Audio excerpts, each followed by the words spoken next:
Hello guys, നമുക്കിതൊരു soya fry ഉണ്ടാക്കാം. അപ്പോൾ അതിന് ഞാനൊരു 100 ഗ്രാം സോയ വെള്ളത്തിൽ തിളപ്പിച്ച് വെള്ളമൊക്കെ കളഞ്ഞ് ഇങ്ങനെ മാറ്റി വെച്ചിട്ടുണ്ട്. ഇതിലേക്ക് ഞാൻ ഇനി കുറച്ച് പൊടികൾ ചേർക്കാൻ പോവാണ്.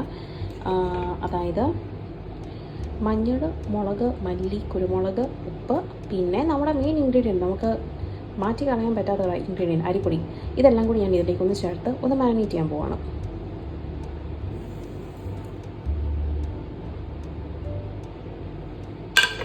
Let's marinate it.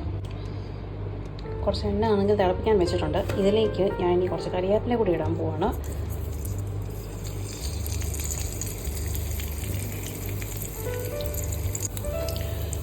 എണ്ണ ഒന്ന് ചൂടായി വരുമ്പോഴത്തേക്ക് ഇനി നമ്മുടെ മെയിൻ ഐറ്റം സോയ, മാരിനേറ്റ് ചെയ്ത് വെച്ചിരിക്കുന്ന സോയയാണ്.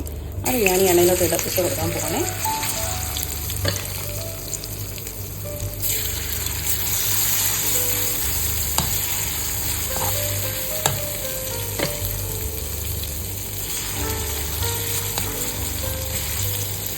നമുക്കിതൊന്ന് ഇനി വറുത്തെടുക്കാം.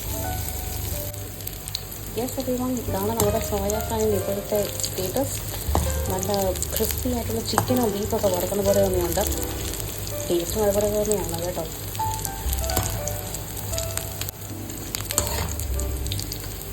യെസ്, ഇത് ഫൈനൽ റിസൾട്ട്. നമുക്ക് ഈ സോയ ഫ്രൈ ഒന്ന് വറുത്ത് കോരിയിടാം. Okay,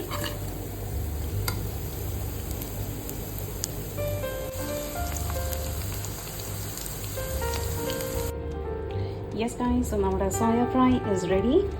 It's really tempting and you guys should definitely try it. കാരണം ഇത് അത്ര അടിപൊളി ടേസ്റ്റ് ആണ്.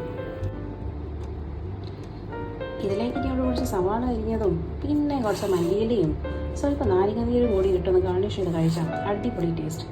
You can even try this out as A snack item.